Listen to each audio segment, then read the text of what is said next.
Welcome to my new video. आज मैं लेके आई नया टॉपिक प्रेगनेंसी के ऊपर है। ये भी कि प्रेगनेंसी के टाइम में हमारी बॉडी पे इतनी खुश्की या ड्राइनेस क्यों आ जाती है और उसका सोल्यूशन क्या है और हमें डॉक्टर के पास कब जाना है, मैं आपको थोड़ा डिटेल में बताऊंगी। ये प्लीज़ मेरा वीडियो एंड तक देखें और अगर आपने अब तक मेरे चैनल को सब्सक्राइब नहीं किया प्लीज़ सब्सक्राइब करें ताकि आपको और वीडियोज़ मेरी मिलती रहें। पहले बात करते हैं ड्राइनेस आती क्यों है हमारी बॉडी के ऊपर। ड्राइनेस का मेन रीज़न है, आपको पता है, जब हमारी प्रेगनेंसी शुरू होती है तब से लेकर जब तक बेबी डिलीवर नहीं होता हमारी बॉडी में हार्मोन चेंजेस पर डेली बेसिस पे होते हैं।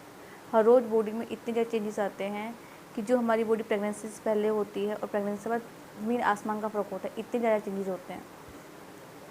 और जैसे जैसे हमारा पेट बढ़ता रहता है और हार्मोन चेंज होते हैं तो बॉडी में कि जो मॉइस्चर होता है या फिर कह लो जो बॉडी का ऑयलीनेस होती है वो कम हो जाती है।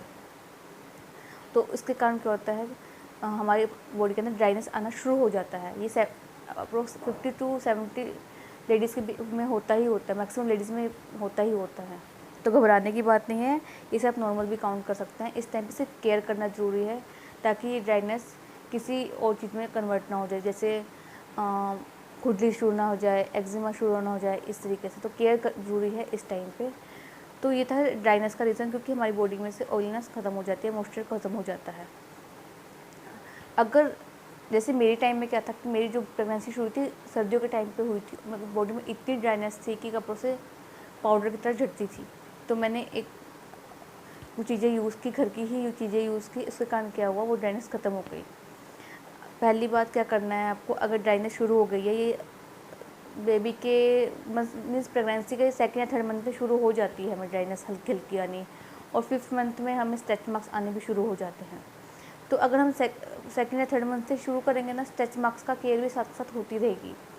तो क्या करना है आपको, पहले तो आपको अपना बाथ सोप बदलना है, मतलब साबुन बदलना है। कैसे, जो हमारी जो साबुन होती है उसमें ज़्यादा केमिकल्स होते हैं, तो उसको आपको चेंज करके बेबी सोप से ले सकते हैं। बेबी सोप में मॉइस्चर बहुत ज़्यादा होता है और केमिकल्स कम होते हैं, उससे आपको ड्राइनेस भी कम होगी। सेकंड, आप यूज़ कर सकते हैं जो बाथ शैम्पूज़ आते हैं, बहुत डिफरेंट कंपनीज़ के आते हैं, अच्छे आते हैं। इसका यूज़ किया, इसके कारण क्या है, इसमें भी ड्राइनेस कम होगी और जो मॉइस्चर होता है इसके अंदर वो अच्छा खासा होता है, तो बॉडी में ड्राइनेस नहीं आने देता। थर्ड, क्या करना है आपको, बॉडी लोशन यूज़ करना है नहाने के बाद पूरी बॉडी के ऊपर। और अगर आपको लगता है कि सर्दियाँ आ गई हैं, ड्राइनेस बढ़ रही है, तो उस टाइम पे क्या करें आप, विटामिन ई का ऑयल आता है या फिर साथ में आता है बादाम रोगन। ये थोड़ा कॉस्टली पड़ जाता है पर ये भी बेस्ट वे है ड्राइनेस को ख़त्म करने का। थोड़ा कॉस्टली है बट इसका एक फ़ायदा ये भी है कि आपको जो स्ट्रेच मार्क्स आने वाले हैं, ये आ चुके हैं, वो ख़त्म हो जाते हैं साथ के साथ। मतलब आपको अलग से केयर करने की ज़रूरत नहीं पड़ती। और सस्ता तरीका ये है ड्राइनेस का, नारियल का तेल यूज़ करना। नारियल का तेल 2 तरीके के आते हैं, एक तो होता है नारियल तेल हेयर ऑयल और एक होता है कोकोनट सिंपल। तो आपको सिंपल वाला यूज़ करना है, क्योंकि जो हेयर ऑयल है वो सिर्फ बालों के लिए है और जो सिंपल नारियल तेल है या कोकोनट ऑयल है वो हम बॉडी में कहीं भी यूज़ कर सकते हैं, खाने में यूज़ कर सकते हैं, कुछ भी यूज़ कर सकते हैं, कहीं भी यूज़ ला सकते हैं। तो यूज़ करें सिर्फ कोकोनट ऑयल सिंपल वे में। इसका फ़ायदा क्या है, बेनिफिट्स ही बेनिफिट्स हैं इसके। क्या है, आपकी जो ड्राइनेस है वो एकदम ख़त्म हो जाएगी इससे। नहाने के बाद यूज़ करें या फिर सोने से पहले यूज़ करें, दिन में एक बार यूज़ कर लें पूरी बॉडी के ऊपर। और दूसरा है, जो स्ट्रेच मार्क्स आने वाले हैं या आ जाते हैं, कईयों को ब्लैक कलर के आते हैं, वो साथ साथ रिमूव होते चले जाते हैं और बॉडी का मॉइस्चर है वो बना रहता है। और लास्ट क्या है, खूब पानी पिएं, बॉडी की नमी को बरकरार रखें ताकि ड्राइनेस कम से कम आए और स्ट्रेच मार्क्स कम से कम आए। अब डॉक्टर के पास कब जाना है आपको, डॉक्टर के पास सिर्फ 2-3 कंडीशन में जाना है, जब आपको लगे कि आपकी बॉडी में खुजली भी रहने लग गई है।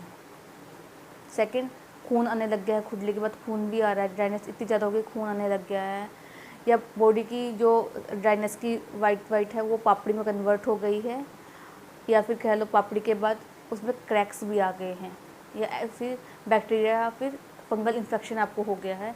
इन कंडीशन में आपको डॉक्टर के पास जाना है, कुछ भी यूज़ नहीं करना, सिर्फ अपने गायकोलॉजिस्ट से कांटेक्ट करें। उस टाइम पे वही बता सकता है कि जो क्रैक आ गई है या फिर खून आ रहा है उसका इलाज क्या है। आई होप आपको मेरा कंटेंट अच्छा लगा होगा। प्लीज़ मेरे चैनल को सब्सक्राइब करें, वीडियो को लाइक करें। Thank you.